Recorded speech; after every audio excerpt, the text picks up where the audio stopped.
Tonight, a fire has destroyed the band council office in Shahjeet.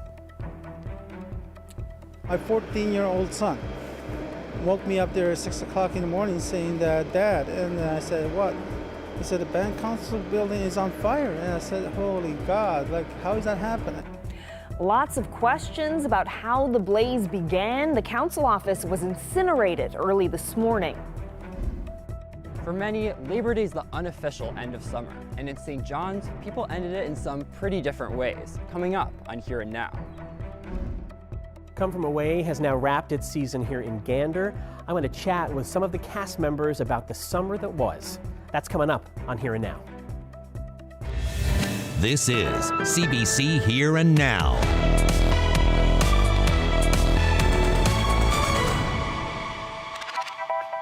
Good evening and welcome to Here and Now. An early morning fire has destroyed the Shahjeet Innu First Nation Band Council office. Video from social media shows the single-story building engulfed in flames while firefighters work to tackle the blaze. There have been no reports of any injuries, and police are investigating video evidence pulled from the building, which was heavily damaged by the fire, displacing band employees and council members. Shahjeet Innu First Nation Chief Etienne Rich says the band will have to find a space to do its work. I'm going to meet with the administration staff, hopefully sometime tomorrow or next day, and we'll try to figure it out.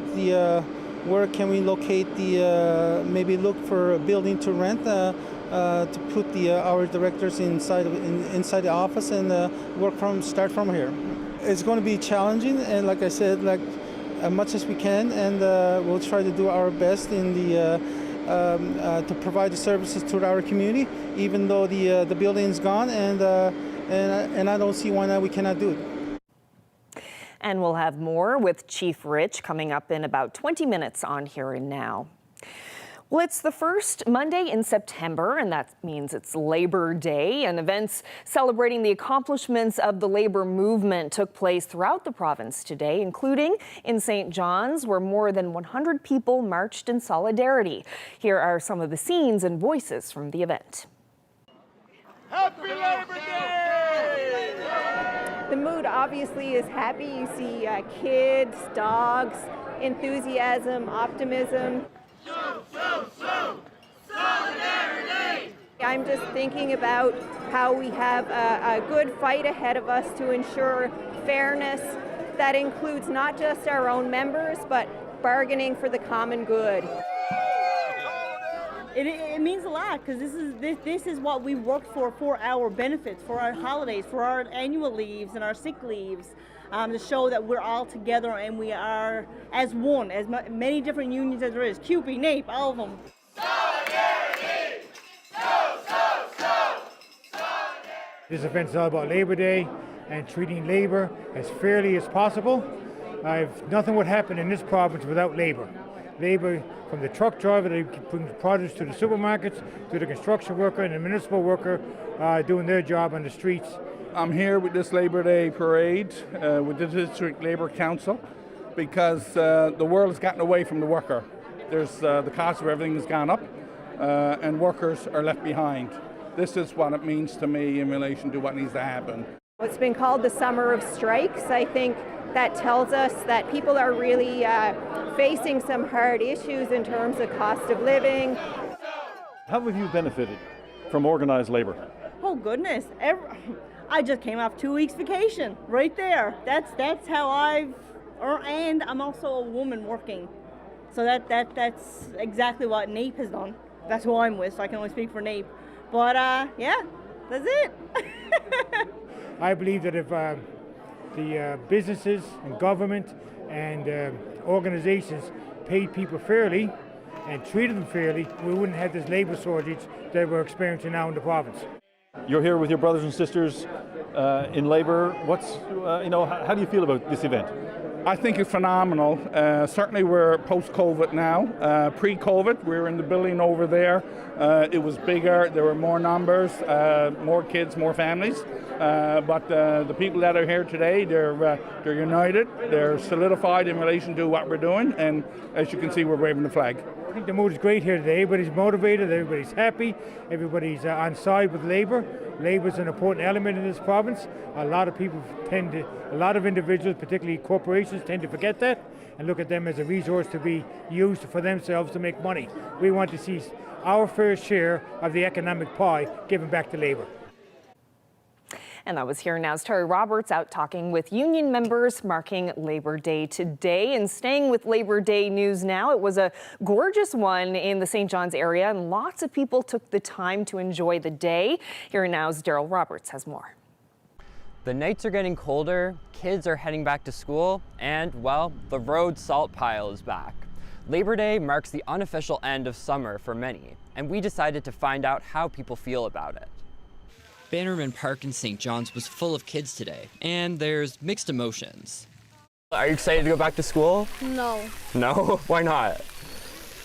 Well, first of all, because in school, it's kind of boring. Yeah? You only do the same thing every day. Yeah. And what do you do in the summertime? Play games, go outside, go to the skate park. I'll have a house to myself again when they go back to school. Okay, yeah. Just me and this dude. Yeah, it's been a busy summer, hey? Yeah. Yeah? We spent the day yesterday in Northern Bay Sands and it was blocked. So just trying to take up every minute we can. Hey, buddy. Labor Day was also the last day of the year to enjoy the downtown pedestrian mall. I'm sad about summer ending. We were traveling across Canada. We came from British Columbia, Prince George, so. I hate this ending. I love autumn, but I just hate what's coming after. But summer went fast, but we're older, so when you get older, the summer goes faster. And at the Kitty Vitty Wharf, a hot dog eating contest. And not everyone is sad that summer's coming to a close. I'm ready for the fall, the nice big sweaters, the longer hikes. He likes the fall, we like the fall. So nice to see community events again, seeing everybody get together and just support strangers. Daryl Roberts, CBC News, St. John's.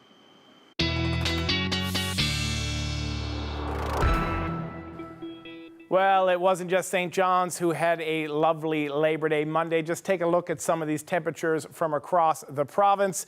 The high was 26 degrees, and we hit that in Corner Brook, Deer Lake, and Badger. Almost everybody in the province had a lovely day. Now, the low was down 14 degrees in Cape Race. Now, many people are wondering, Jeremy, this nice weather that we had over the weekend, is it going to last into the first full week of September? Spoiler alert, it's not. These hot temperatures are going to start to dip later in the week, and it's going to start to get a lot wetter. But we'll talk more about that coming up later on in the show. Thanks, Jeremy. Well, the curtain has closed on another run of Come From Away. The award-winning musical officially opened its Gander summer residency in July, which closed last night. It was a whirlwind summer for the cast and theater fans alike in central Newfoundland. CBC's Martin Jones has more. It's been an emotional run for the cast of Come From Away. Performing the hit musical in the town in which it was based has been an experience of a lifetime for many. The energy was always huge in New York, and we had about 1,100 people for that production, and it's a 400-seat here, sold out. It feels like 1,100 people. The sense of pride, the joy, the jokes, the inside baseball kind of situation for being here in Gander, when people say, you know, it happened here, it happened here. And it just makes it crackle with a different kind of electricity. When we did it in London for a while, it's a story, we know that it's true, we did the research, we watched the videos, spoke to various different people that were involved with the story, but it's still quite an alien story to us. It's not our real life, it's just another production we're involved with. But then you come here and it is the real place. I could not have foreseen how special this summer was going to be, and bringing this show to this town has just been a true gift. Based on Gander's response to the 9/11 attacks, the musical started its run at the Arts and Culture Centre in late July. Following an unexpected pause due to COVID, it's been playing ever since, and it's been sold out every night. After, it's over, we button that, that last song, and the eruption of the audiences has been mind-blowing, and also the tears and the emotions, and it seems like it feels like a really special gift for them too. The experience has also forged lifelong bonds among the cast. Oftentimes we go to the theater to be sort of taken out of reality, right? And we want to see people who are not like us and who are larger than us and who are more grand than us, or, you know, whatever. And I think something about Come From Away gives the audience permission, no matter where you are, you know, in the world. It makes you as an ordinary, everyday person feel important, because that's what the show is about, right? We'll always be part of this huge Come From Away family, but this one's extra special, really. Come From Away has wrapped its summer here in Gander. As for a second summer, well, producer Michael Rubinoff says an announcement is coming soon. Martin Jones, CBC News, Gander.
Time for a look at the weather, and Jeremy is in for Ashley today. You mentioned earlier in the show that things are going to be cooling down a lot. Yeah, well, it was a beautiful day today, as we saw earlier before the commercial break, all across the province. And part of the province is going to see it warm up. Sorry, it's going to stay warm in parts of the province, but it's going to start to get damp starting with eastern Newfoundland. Now let's just take a quick look at what we're looking at tonight. So basically it's going to drop down to about half of what it is right now in places like Grand Falls, Windsor and Gander. It'll drop down. There's not much wind to worry about here tonight, but as we move up into Labrador, oh my God, already. First day, I haven't done this in months, to be fair. So let's just get it together. All right, there we go. Now I got the right button. Here we go, up into Labrador. Now you can see it's going to be pretty clear on the island, but up here in Labrador, as you can see in Nain, there's a chance of some showers tonight and a low of 10 degrees, 8 degrees in Labrador City. Now, as we move into this future tracker, you're going to see there's this system coming down. So this is going to bring that wet weather that we're going to see on the Avalon, and it's slowly going to make its way across the island. But also for the fine folks in Labrador, if you keep an eye up here, as we see later on, there's going to be a system moving in there that's going to bring some rain for you people as well. I'm just trying to change the words mid-sentence, and I couldn't think of a different one. All right, so now, what do people care about? Tomorrow. So today was a holiday for many people, not for us because we're working here to keep you informed on what the weather is going to be like for the rest of the week.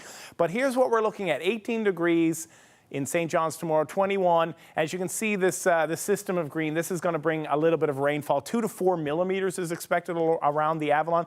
Bonavista will see some showers, Placentia, but as you get into Marystown, they're going to duck away from that rain system there. And oh man, oh man, oh man, there we go. Get it together. So now, as you move into Central, look at this temperature. Could be as high as 25 degrees in Grand Falls, Windsor tomorrow, 22, and then that sun is going to stay as we head further west. And just take a look at that.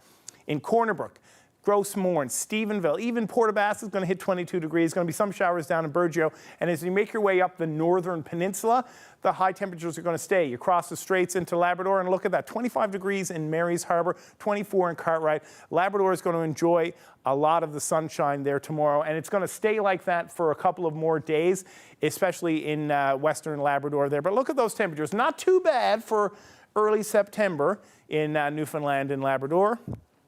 Now, this is going to bring the system, so just take a look. This is the system that's going to come into Labrador Wednesday into Thursday, so you're going to want to keep an eye on that. And as you can see, this is where the rain is going to form down here. Let me move over this way. There we go, close enough. So basically, this is going to bring the rain to the island. As you can see, the cloud cover is just going to cover it, and that's what we're going to see in the week ahead. Because the good news was today, everybody had a great day, great Monday, great ease back into after the long weekend into school, work, back from vacation, whatever you're into. And then we get into the long-range forecast. You know, and to quote Alanis Morissette, who was here not too long ago, this forecast looks like rain on your wedding day, right? So basically what we're talking about is clouds. The temperatures are going to stay high up into the weekend, which is good. It's not going to be much of a change between day and night. And as we move into, there we go, get the button. Oh my goodness gracious. So now I just got to fast forward this. Oh God, there we go. Oh God, oh God. I was doing so well. All right, so I'm just going to step out of here because this is ridiculous.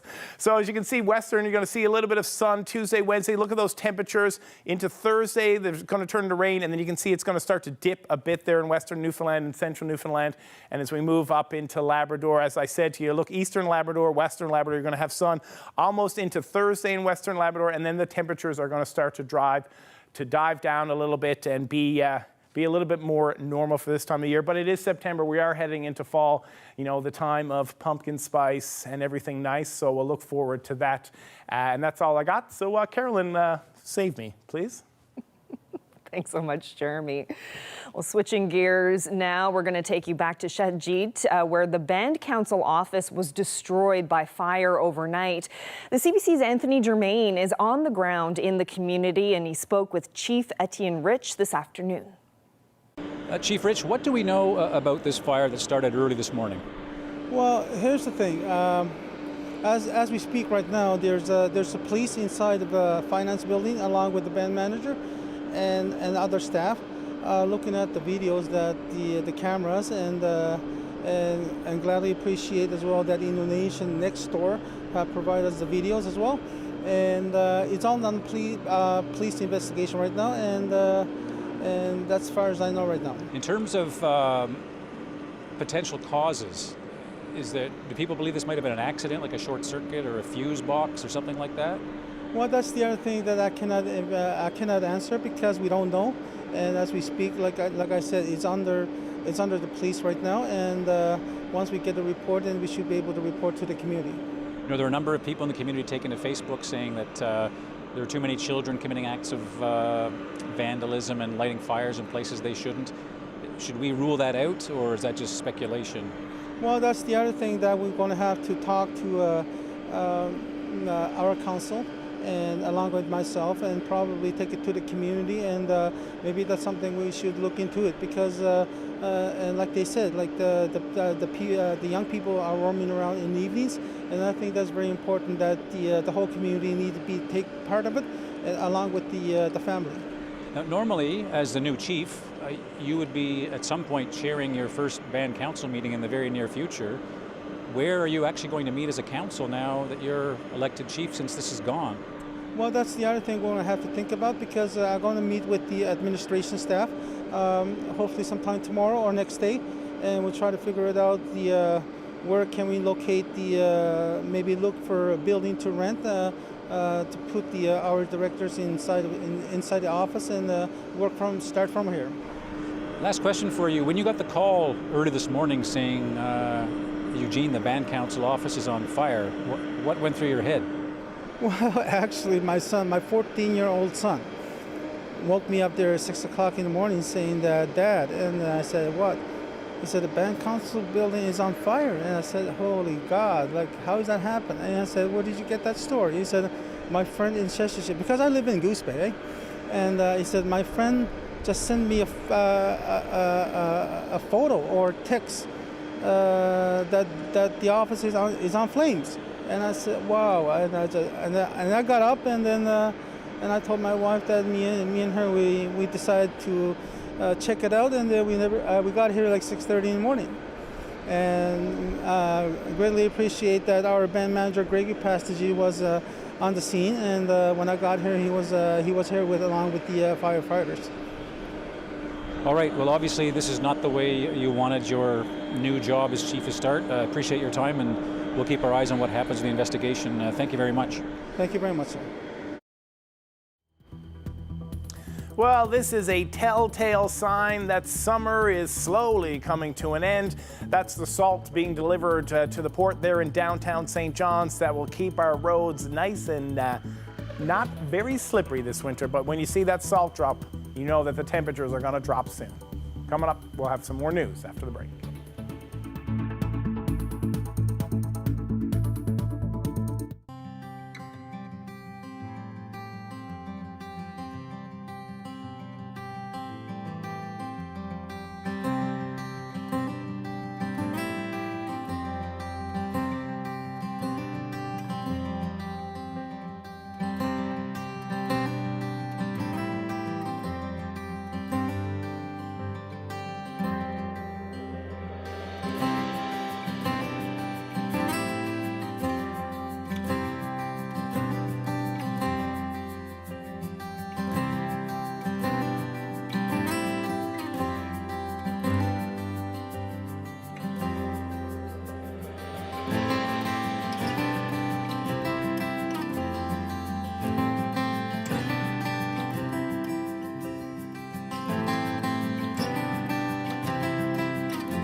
Essential workers are now returning to Yellowknife as fire crews are making progress battling the flames in parts of the Northwest Territories. The government is taking steps to ensure their drive is a safe one. If folks are driving back, the one thing the territorial government will first off make sure that the highway is safe. So please check the GNWT's website for more information on whether the highway is open or closed. There is still the fire in the southern part of our territory that may impact the highway, so likely smoky conditions, so just making sure that you're driving to the conditions. The essential workers will ensure the city is safe for other residents to return. That's expected to happen on Wednesday. More than 20,000 residents fled the area last month. Government officials are still monitoring hundreds of hotspots in the territories. Well, the centre block of Canada's Parliament buildings is a national landmark, but the main building of the parliamentary complex is going to remain closed for years because of renovations. In the meantime, those interested in its history are able to learn about it in a unique way. Catherine Cullen reports. Tourists still flock to this symbol of Parliament, but centre block will be under renovation for another 7 or 8 years. So now there's a new way to see it. At times, the multimedia show can feel just like standing in center block, but with added flash. So far, the reactions have been really, really positive and exciting for people when they walk in, like, oh, wow, I didn't expect that. The goal, to help Canadians understand the importance of Parliament. It's an opportunity for Canadians to connect with Parliament, parliamentarians, why it's important in our lives, and to understand that there are things that happen in those buildings that affect us on a day-to-day basis that we may not even be mindful about. It's certainly a unique way to look at the epicenter of Canadian politics. I want to take a look at the House of Commons here. Oh, sure. I love this. It is so cool because I remember sitting right up there. That's where the press gallery used to be. The show also looks at other spaces currently closed to the public, like Parliament's ornate library and the Memorial Chamber, which honors Canada's war dead. It also features Centre Block's political history, from wartime debates to the Chinese head tax to the apology for residential schools. It's important that we continue to discuss those things and bring them to the forefront to allow us to continue to speak about them and ensure that our history is represented in the way that it occurred over the years. The current home of the House of Commons can't accommodate as many tours, meaning this is the way many visitors will now experience Parliament. Many tours are already fully booked. I thought it was amazing. What was your favorite part? It was so immersive, it was so captivating, it grabbed you emotionally, which I didn't expect. I like that it was really interactive and kind of artistic. It cost $2.8 million to create and build the components of the experience. Visitors see it for free. Shows are expected to continue for years to come. Catherine Cullen, CBC News, Ottawa. Well, weather conditions at a popular festival in Nevada have improved enough for revelers to leave after being stuck there. Heavy rain turned Burning Man, which is being held in the desert, into a mud bath. It's been quite an ordeal for many of the 72,000 people who gathered there. On Friday, we were way across camp, probably a mile away from our camp, just saying hello to another camp. And the rain started. And at first it was just a drizzle, but then it kept picking up and picking up. So we got stranded there for about 3 hours. Vehicles are finally able to drive away from the site without getting stuck in the mud. The rainfall that drenched the area late last week is thought to be the longest and heaviest to affect the festival in 3 decades. That looks terrible. It does. It really, really does. Glad I'm not there. Yeah. Glad I'm here. Well, Jeremy, thank you for filling in for Ashley today. And that wraps up our 30-minute Labor Day Here and Now. We're going to be back to normal tomorrow and hope you can join us then.